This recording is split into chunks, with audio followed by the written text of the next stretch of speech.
Hello दोस्तों, स्वागत है आपका हमारे यूट्यूब चैनल में। आज हम अध्ययन करेंगे सी टेट और स्टेटेट की परीक्षाओं में पूछे जाने वाले कुछ महत्वपूर्ण प्रश्न, जो विभिन्न प्रकार के प्रश्नों का संग्रह है। ये प्रश्न जो है विभिन्न परीक्षाओं में पूछे गए हैं, सी टेट और स्टेटेट की परीक्षाओं में।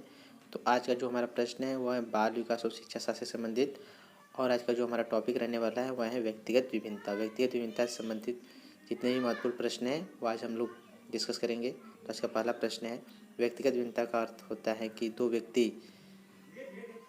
केवल शारीरिक रूप से अलग हो सकते हैं, केवल मानसिक रूप से अलग हो सकते हैं। तो इसका राइट ऑप्शन होगा शारीरिक एवं मानसिक दोनों रूप से अलग हो सकते हैं। व्यक्तिगत भिन्नता का अर्थ ये होगा कि दो व्यक्ति एक समान नहीं हो सकते, उनमें शारीरिक, मानसिक या संवेगात्मक या क्रियात्मक रूप से अंतर अवश्य पाया जाता है। क्वेश्चन नंबर 2, व्यक्तिगत विभिन्नता से हमारा तात्पर्य व्यक्तित्व के उन सभी पहलुओं से है जिनका मापन व मूल्यांकन किया जा सकता है। व्यक्तिगत विभिन्नता से हमारा तात्पर्य व्यक्तित्व के उन सभी पहलुओं से जिनका मापन व मूल्यांकन किया जा सकता है। व्यक्तिगत विभिन्नता के संदर्भ में निम्नलिखित मनोवैज्ञानिकों में से यह कथन किसका है? तो मापन तथा मूल्यांकन किया जाता है। यह जो कथन है वह स्किनर महोदय के द्वारा दिया गया है। स्किनर महोदय ने यह कथन दिया है। नेक्स्ट क्वेश्चन है क्वेश्चन नंबर 3, आप अपनी कक्षा में अपनी शिक्षण के दौरान कड़ी मेहनत करते हैं, फिर भी आपकी कक्षा में काफ़ी भिन्नताएं दिखाई पड़ती हैं, इसका कारण क्या हो सकता है? आप अपनी कक्षा में काफ़ी मेहनत करते हैं लेकिन आपको विभिन्न प्रकार की विभिन्नताएं दिखाई देती हैं। जैसे कुछ बालक जो होते हैं वह चीज़ों को जल्दी सीख जाते हैं, जबकि कुछ बालक ऐसे होते हैं जो सीखने की प्रक्रिया में काफ़ी धीमे रह जाते हैं। तो यह कारण ऐसा क्यों होता है, इसको हमें देखना है। तो आपकी कक्षा में कुछ छात्र, इसका जो ऑप्शन दिया है, आपकी कक्षा में के कुछ छात्र कक्षा में सो जाते हैं, यह गलत ऑप्शन है। आपकी कक्षा के कुछ छात्र आपको पसंद नहीं करते, यह भी गलत ऑप्शन हो जाएगा। भिन्न भिन्न छात्रों में व्यक्तिगत गुण भिन्न भिन्न होते हैं, जिसके कारण इस प्रकार की समस्याएं दिखाई देती हैं। तो राइट ऑप्शन होगा option 3 is right option. Question number 5, आपकी कक्षा का एक छात्र पढ़ने में बहुत तेज है, वह 7वीं कक्षा में होते हुए भी 10वीं कक्षा के विषयों को आसानी से समझ लेता है, और उसकी इस व्यक्तिगत भिन्नता का कारण है उसका विशिष्ट शारीरिक विकास। नहीं, शारीरिक विकास से वह चीज़ों को बहुत बेहतर तरीके से नहीं सीख सकता। उसका विशिष्ट संज्ञानात्मक विकास। तो राइट ऑप्शन यही होगा, उसका विशिष्ट संज्ञानात्मक विकास। तो राइट ऑप्शन होगा ऑप्शन 2 इज राइट ऑप्शन, उसका विशिष्ट संज्ञानात्मक विकास। क्वेश्चन नंबर 6, मानव व्यक्तित्व पर निम्न में से किसका प्रभाव पड़ता है? केवल परिवार का, केवल समुदाय का? तो इन दोनों का प्रभाव जो होता है मानव के व्यक्तित्व के विकास पर पड़ता है। क्वेश्चन नंबर 7, व्यक्तिगत भिन्नता का प्रमुख कारण है वातावरण। हाँ, वातावरण जो है व्यक्तिगत भिन्नता का कारण है। वंशानुक्रमक, यह भी कारण है व्यक्तिगत भिन्नता का।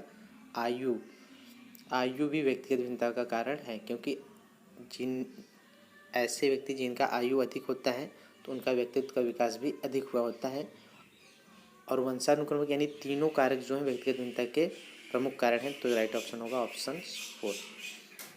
व्यक्तिगत भिन्नता को प्रभावित करता है केवल वंशानुक्रमक कारक, केवल वातावरणीय कारक। तो राइट ऑप्शन होगा वंशानुक्रमक तथा वातावरणीय दोनों कारक। तो ऑप्शन 3 इज राइट ऑप्शन हो जाएगा। क्वेश्चन नंबर 9, शारीरिक क्रियाओं में सफल होने की योग्यता में एक समूह के व्यक्तियों में भी बहुत अधिक विभिन्नताएं होती है। निम्न मनोवैज्ञानिकों में से कथन किसका है?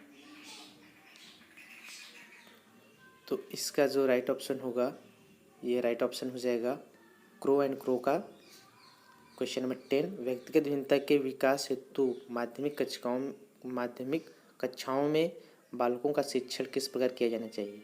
बालकों का शिक्षण माध्यमिक कक्षाओं में किस प्रकार किया जाना चाहिए व्यक्तिगत भिन्नता के विकास हेतु, इसको ध्यान में रखते हुए? तो इसका जो पहला कथन दिया गया है, खेल विधि के माध्यम से बालकों को गणित तथा भाषा का ज्ञान देना चाहिए, राइट कथन है। उन्हें अक्षर ज्ञान तथा गणना की जानकारी प्रारंभ से ही मौखिक रूप से देना चाहिए, यह भी कथन राइट है। लिखने तथा सीखने से पूर्व बच्चों से चित्र बनवाना चाहिए, यह भी राइट कथन है। तो ऑप्शन 4 इज राइट हो जाएगा। क्वेश्चन नंबर 11, व्यक्तिगत विभिन्नता के संदर्भ में निम्नलिखित कथनों में से कौन सा एक कथन सही नहीं है? कौन सा कथन सही नहीं है, यह देखना है हमें। सभी व्यक्तियों की बुद्धि एक समान होती है, तो यह कथन जो है सही नहीं है। सभी व्यक्तियों की बुद्धि एक समान नहीं होती।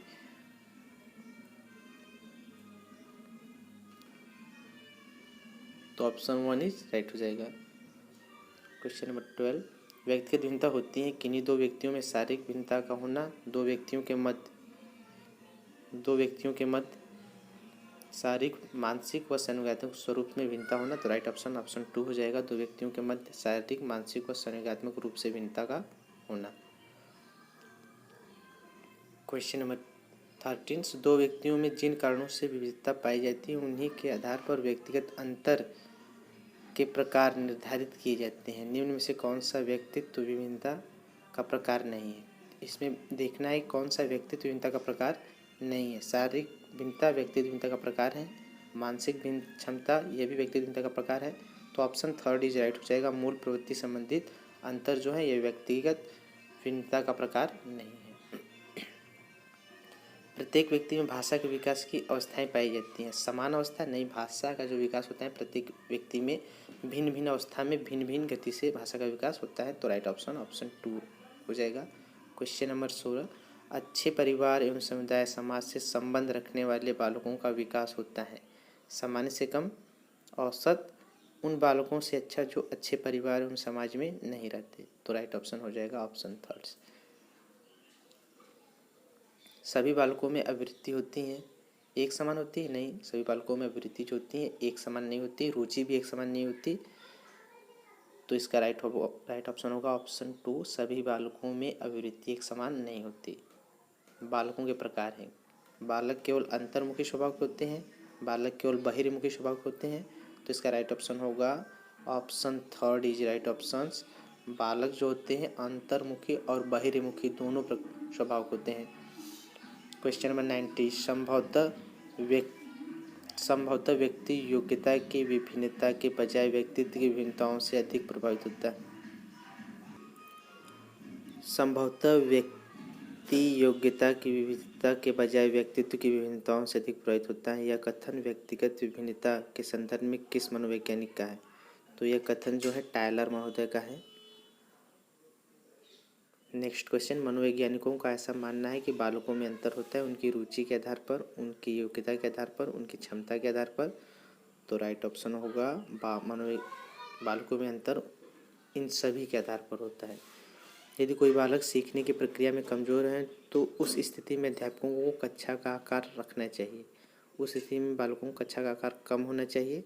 तो ऑप्शन 1 राइट ऑप्शन हो जाएगा, क्योंकि जब बालकों का कक्षा का आकार कम होगा तो उसमें बालक की संख्या कम होगी, जिसके कारण सभी बालकों पर ध्यान दिया जा सकता है। धर्म एवं समाज एक दूसरे से पृथक है? नहीं, एक दूसरे से पृथक नहीं है, एक दूसरे के पूरक है। धर्म एवं समाज एक दूसरे के पूरक हैं। तो right option 2 is right option हो जाएगा। क्वेश्चन नंबर 23, जाति से संबंधित व्यक्तिगत अंतर को दूर करने के लिए व्यक्ति को करना चाहिए, क्या करना चाहिए? जाति से संबंधित व्यक्तिगत अंतर को दूर करने के लिए व्यक्ति को क्या करना चाहिए? केवल पूर्वाग्रह से स्वयं को दूर रखना चाहिए, यह कथन दिया गया है। तो पहला कथन सही है। पूर्वाधारणा तथा सोच में बदलाव लाना चाहिए, यह भी कथन राइट है। नकारात्मक मनोवृत्तियों से हटकर सोचना चाहिए, यह भी कथन राइट है। रूढ़िवादी दृष्टिकोण में सकारात्मक बदलाव लाना चाहिए, तो यह भी कथन राइट है। तो ऑप्शन 4 इज राइट हो जाएगा, ए सभी। प्रत्येक शिक्षार्थी स्वयं में विशिष्ट है, इसका अर्थ है कि शिक्षार्थियों में न तो कोई समान विशेषता होती है और न ही उनके लक्ष्य समान होते हैं। पहला ऑप्शन है सभी शिक्षार्थियों के लिए एक समान पाठचर्या संभव नहीं है। दूसरा ऑप्शन है एक विषमरूपी कक्षा में शिक्षार्थियों की क्षमताओं को विकसित करना असंभव है। तीसरा ऑप्शन है। चौथा, कोई भी दो शिक्षार्थी अपनी योग्यता, रुचियों और प्रतिभाओं में एक समान नहीं होते। तो राइट ऑप्शन हो जाएगा ऑप्शन 4। प्रत्येक शिक्षार्थी स्वयं में विशिष्ट है, इसका अर्थ है कि कोई भी दो शिक्षार्थी अपनी योग्यता, रुचियों और प्रतिभाओं में एक समान नहीं होते। नेक्स्ट क्वेश्चन, प्रत्येक शिक्षार्थी स्वयं में विशिष्ट है, व्यक्तिगत शिक्षार्थी एक दूसरे से ... में भिन्न है, विकास की दर में, विकास के क्रम में, विकास की सामान्य क्षमता में, वृद्धि एवं विकास के सिद्धांत में। तो व्यक्तिगत शिक्षार्थी एक दूसरे से डॉट डॉट डॉट में भिन्न है, विकास की दर में। किसमें भिन्न है? विकास की दर में भिन्न है एक दूसरे से। क्वेश्चन नंबर 26, सीमा हर पाठ को बहुत जल्दी सीख लेती है जबकि लीना उसे सीखने में ज़्यादा समय लेता है। यह विकास के सिद्धांत को दर्शाता है। तो ये विकास के सिद्धांत को दर्शाता है, तो विकास के व्यक्तिगत भिन्नता को दर्शाता है। इसका राइट ऑप्शन 1 हो जाएगा, क्योंकि प्रत्येक बालक या व्यक्ति एक समान नहीं होते, उनमें अंतर पाया जाता है। तो सीमा का मानसिक विकास बेहतर है लीना की अपेक्षा, इसीलिए सीमा जो है पाठ को जल्दी सीख जाती है लीना की अपेक्षा। क्वेश्चन नंबर 27, व्यक्तिगत अंतर का ज्ञान शिक्षकों को मदद किसमें करता है? व्यक्तिगत अंतरों का ज्ञान शिक्षक को मदद किसमें करता है?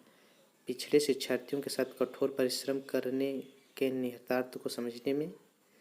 यह गलत हो जाएगा, क्योंकि कठोर परिश्रम जो शब्द है वह बेहतर नहीं है। व्यक्तिगत अंतरों को शिक्षार्थी की असफलता की स्वीकृति में उत्तरदायी ठहराने में, दूसरा ऑप्शन है। तीसरा, सभी शिक्षार्थियों को समान रूप से लाभ पहुंचाने के लिए अपनी प्रस्तुति शैली को एक रूप बनाने में, तीसरा ऑप्शन है। जो राइट ऑप्शन होगा ऑप्शन 4 राइट ऑप्शन हो जाएगा। सभी शिक्षार्थियों की व्यक्तिगत आवश्यकताओं का आकलन करने और उनके अनुरूप उन्हें पढ़ाने में जो है व्यक्तिगत अंतरों का ज्ञान शिक्षकों को सहायक करता है। तो राइट ऑप्शन 4 हो जाएगा। तो व्यक्तिगत भिन्नता से संबंधित इतने ही प्रश्न हैं जो यहाँ, इतने ही प्रश्न हैं जहाँ से प्रश्न पूछे गए हैं और जहाँ से प्रश्न आने की संभावनाएं हैं। तो आशा करते हैं कि आपको यह वीडियो पसंद आया होगा। अगर वीडियो पसंद आए तो प्लीज़ वीडियो को लाइक करें, शेयर करें और प्लीज़ चैनल को सब्सक्राइब करें। Thanks for watching. धन्यवाद।